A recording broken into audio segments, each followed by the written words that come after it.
हर हर महादेव भक्तों, जय श्री राधे भक्तों। आज हम सभी अथ योगिनी एकादशी महात्म्य श्रवण करेंगे। उसके पूर्व थोड़ी सी इन्फॉर्मेशन हो जाए भक्तों। इस वर्ष योगिनी एकादशी का व्रत हम सभी 5 जुलाई 2021 दिन सोमवार का व्रत करेंगे। जी हाँ, परंतु एकादशी तिथि जो है 4 जुलाई को रविवार के दिन शाम को 7:55 से स्टार्ट हो जाएगी। तो आप सभी 10वीं तिथि में जो भी हम रूल फॉलो करते हैं वो सब ध्यान से फॉलो करेंगे। और भक्तों, योगिनी एकादशी का जो पारण जिस समय है और पारण का दिन है वो होगा 6 जुलाई 2021 दिन मंगलवार का। जी हाँ, और फ्रेंड्स, आप सबको पता है एकादशी का पारण समय हर शहर का अलग अलग होता है, हर सिटी का अलग होता है।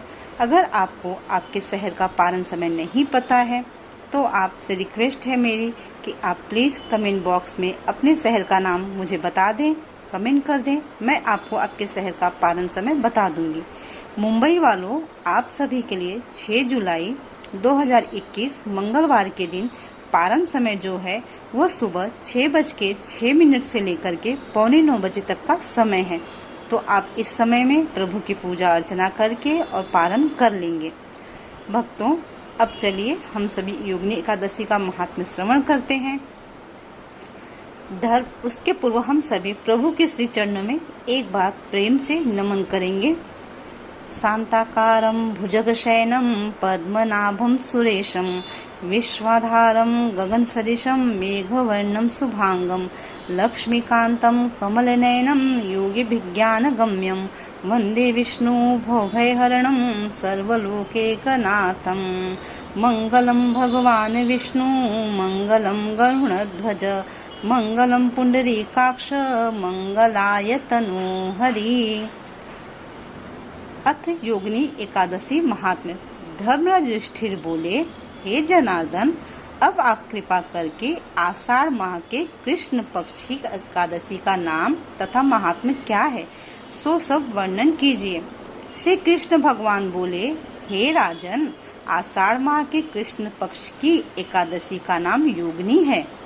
इसके व्रत से समस्त पाप नष्ट हो जाते हैं और इस लोक में भोग तथा परलोक में मुक्ति देने वाली है। हे राजराजेश्वर, यह एकादशी तीनों लोकों में प्रसिद्ध है। मैं आपसे पुराणों की कही हुई एक कथा कहता हूँ, ध्यान पूर्वक सुनो। अलकापुरी नाम की नगरी में एक कुबेर नामक राजा राज्य करता था। वह शिव भक्त था। उसकी पूजा के लिए एक माली पुष्प लाया करता था। उसके विशालाक्षा नाम की अत्यंत सुंदर स्त्री थी। एक दिन वह मानसरोवर से पुष्प ले आया, परंतु कामासक्त होने के कारण पुष्पों को रखकर स्त्री के साथ रमण करने लगा और दोपहर तक न आया। जब राजा कुबेर को उसकी राह देखते देखते दोपहर हो गई तो उसने क्रोधपूर्वक अपने सेवकों को आज्ञा दी कि तुम लोग जाकर हेममाली का पता लगाओ कि वह अभी तक पुष्प क्यों नहीं लाया है। जब यक्षों ने उसका पता लगा लिया तो वे कुबेर के पास आकर कहने लगे, हे राजन, वह माली अभी तक अपनी स्त्री के साथ रमण कर रहा है। यक्षों की इस बात को सुनकर कुबेर ने हेममाली को बुलाने की आज्ञा दी। हेममाली राजा कुबेर के सम्मुख डर से कपकपाता हुआ उपस्थित हुआ और प्रणाम किया। उसको देखकर राजा कुबेर को महान क्रोध आया। उन्होंने कहा, हे पापी, महानीच, कामी, तूने मेरे पूजनीय ईश्वरों के भी ईश्वर शिव जी का भी अनादर किया है। इससे मैं तुझे श्राप देता हूँ कि तू स्त्री का वियोग भोगेगा और मृत्युलोक में जाकर कोढ़ी होगा। कुबेर के श्राप के प्रभाव से वह उसी क्षण स्वर्ग से पृथ्वी पर गिर पड़ा और कोढ़ी हो गया। उसकी स्त्री भी उस समय अंतर्ध्यान हो गई। मृत्युलोक में जाकर उसने महान दुख भोगे, परंतु शिव जी की भक्ति के प्रभाव से उसकी बुद्धि मलिन न हुई। वह हिमालय पर्वत की ओर चल दिया। वहां पर चलते चलते मार्कंडेय ऋषि के आश्रम में पहुंचा।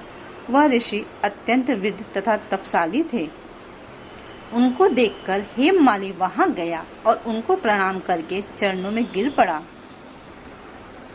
इसको देखकर मार्कंडेय ऋषि बोले कि तूने कौन से कर्म किए हैं जिससे कि तुझे कोढ़ी होना पड़ा और इतना महान दुख भोग रहा है।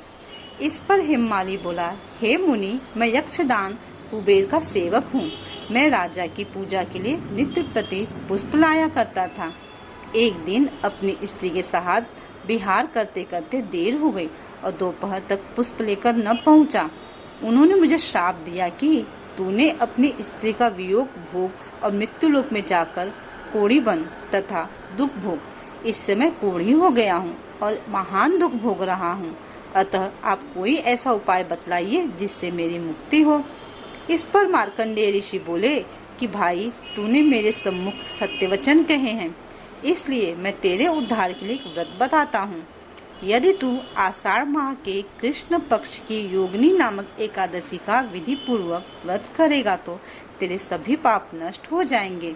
इस पर हेममाली बहुत प्रसन्न हुआ और मुनि के वचनों के अनुसार योगिनी एकादशी का विधि पूर्वक व्रत किया। इसके प्रभाव से वह फिर अपने पुराने रूप में आ गया और अपनी स्त्री के साथ विहार करने लगा। हे राजन, इस योगिनी की कथा का फल 88 सहस्त्र ब्राह्मणों को भोजन कराने के बराबर है। इसके व्रत से समस्त पाप दूर हो जाते हैं और अंत में स्वर्ग मिलता है। फ्रेंड्स, भक्तों, आप सभी ने सुना योगिनी एकादशी की कथा सुनने से ही हमें 88 सहस्त्र ब्राह्मणों को भोजन कराने के बराबर पुण्य की प्राप्ति होती है। मेरी आप सबसे निवेदन है कि आप जितने भी डिवोटीज को जानते हैं, जो भी प्रभु भक्त हैं, प्लीज उन सभी के साथ ये वीडियो जरूर शेयर करें ताकि वो भी कथा सुने, उन्हें भी पुण्य की प्राप्ति हो। ऐसा करने से आप प्रभु कार्य में मदद कर रहे हैं और आपको भी पुण्य की प्राप्ति अवश्य होती है। और फ्रेंड्स, यहाँ पे जो राजा कुबेर है ना, ये हमारे धन के देवता कुबेर जी हैं, उनकी ही कथा है और वो आप सभी को पता है भोले बाबा के 5 गणों में से मुख्य गण हैं और वो प्रभु भक्त हैं। फ्रेंड्स, आई होप आप लोगों को कथा समझ में आ गई होगी। अब हम सभी प्रेम से प्रभु के चरणों को याद करते हुए 1 मिनट के लिए भजन करेंगे और उसके बाद फिर वाणी को यहीं विश्राम देंगे। श्रीमन नारायण नारायण हरि हरि, भजमन नारायण नारायण हरि हरि। श्रीमन नारायण नारायण हरि हरि, भजमन नारायण नारायण हरि हरि। बोलिए वृंदावन बिहारी लाल की जय। श्री राधा रमण भगवान की जय। भक्त वत्सल भगवान की जय। लक्ष्मी नारायण विष्णु भगवान की जय। योगिनी एकादशी माता की जय। भक्त अम्बरीश महाराज की जय। भक्त प्रहलाद जी महाराज की जय। सभी भक्तों की जय। बोले भक्त वत्सल भगवान की जय।